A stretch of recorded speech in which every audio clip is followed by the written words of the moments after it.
বিধ্বংসী ব্যাপার জানতে এলাম, আসতে পারিনি, চোখেও দেখতে পারিনি। আমি নিজের রোগগ্রস্ত অসুখ, ওই আমার স্ত্রীকে নিয়ে আমার এক ভাই দিয়ে গেল।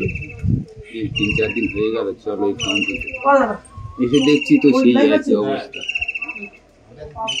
এর আগে আপনি তো জামাই, এর আগে কি বড় শালার বাড়ি, ওই যেটা বিধ্বংস হয়েছে, এইটা মেজো শালা, ওইটা মাঝেরটা চলছে।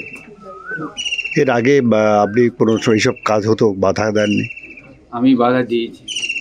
যে ছেলেটা আমার চন্দ্রকান্ত, ওকে বারবার বলেছি, অনেকবার এসেছি, বলেছি বাবা এসব আগুন নিয়ে খেলা, এসব একদম বাড়ির মধ্যে থেকে বের করে দে। কখন কোন দিন হবে কি হবে বাবা তোরা বুঝতে পারবি না।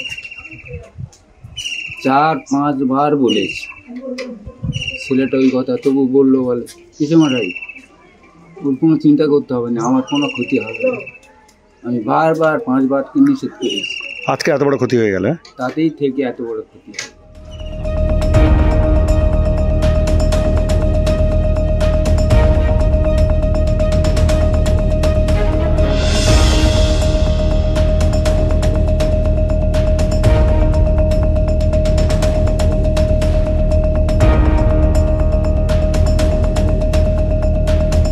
ঘটনা ঘটে গেল আপনার বাড়িতে, আপনি কতটা শোকাহত? বুকের জ্বালা তো আর কারোর দেখানো যাবে না। আমরাও নিঃশেষ হয়ে গেলে মনে হয় ভালো হতো। যাদের ক্ষতি হলো সম্পর্কে আপনার কে হয় ওরা?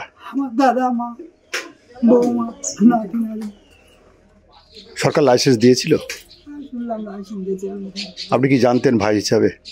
হ্যাঁ, ভাই হিসাবে লাইসেন্স দিয়েছে শুনেছিলাম, আমি তো সঠিক বলতে পারবো না লাইসেন্স পেয়েছি কি লাইসেন্স কি। আপনি কি চাইছেন এখন? আমি চাইছি তোমার কাজটা সুস্থ শান্তিপূর্ণভাবে হোক। আজকে কাজ করছেন আপনি? মানে সবাই বাড়ি সবাই যারা আছে পেয়েছে সবাই করছি একসঙ্গে কাজ করেছে।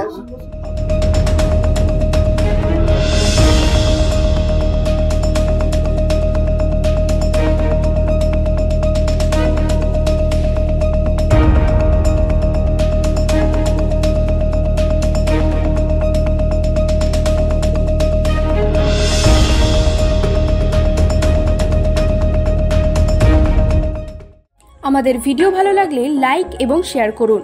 কমেন্ট সেকশনে গিয়ে জানান আপনাদের মতামত।